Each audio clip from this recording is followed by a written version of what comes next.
ప్రభు పేరట మీ అందరికీ శుభాభివందనములు. ఈరోజు మన అనుదిన వాక్య ధ్యానమైన ఎడారిలో సెలయేర్లలోని వాక్యము. నేను ఇజ్రాయేలీయులకిచ్చుచున్న దేశమునకు వెళ్ళుడి. యెహోషువ గ్రంథము 1వ అధ్యాయము 2వ వచనము. దేవుడిక్కడ వర్తమాన కాలంలోనే మాట్లాడుతున్నాడు. తాను చెయ్యబోయే పని అనడం లేదు, కానీ ఇప్పుడే ఈ క్షణమే ఇస్తున్న దేశం అంటున్నాడు. విశ్వాసం కూడా ఇలానే మాట్లాడుతుంది. దేవుడు ఇలానే ఎప్పుడూ ఇస్తుంటాడు.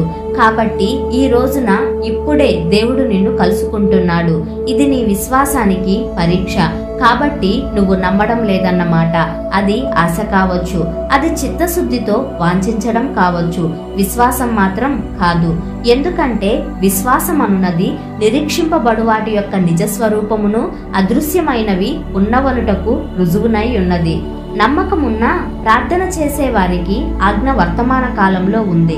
మీరు ప్రార్థన చేయునప్పుడెల్లా అడిగిన వాటిని పొంది ఉన్నామని నమ్ముడి, అప్పుడవి మీకు అనుగ్రహింపబడును. అలాంటి స్థితికి వచ్చామా? నిత్య వర్తమాన కాలంలో దేవుని ఎదుర్కొన్నామా? నిజమైన విశ్వాసం దేవుని మీద ఆధారపడి చూడకముందే నమ్ముతుంది. సహజంగా మనం అడిగింది మనకి లభించడానికి ఏదో ఒక సూచన కనిపించాలి అని అనుకుంటాము. అయితే మనం విశ్వాసంలో ఉన్నప్పుడు దేవుని మాట తప్ప మరే సూచన మనకి అవసరం లేదు. ఆయన మాట ఇచ్చాడు, ఇక మన నమ్మిక చొప్పున మనకి జరుగుతుంది. మనము నమ్మాము కాబట్టి చూస్తాము. ఈ విశ్వాసమే ఇబ్బందుల్లో మనకి ఆదరణగా ఉంటుంది.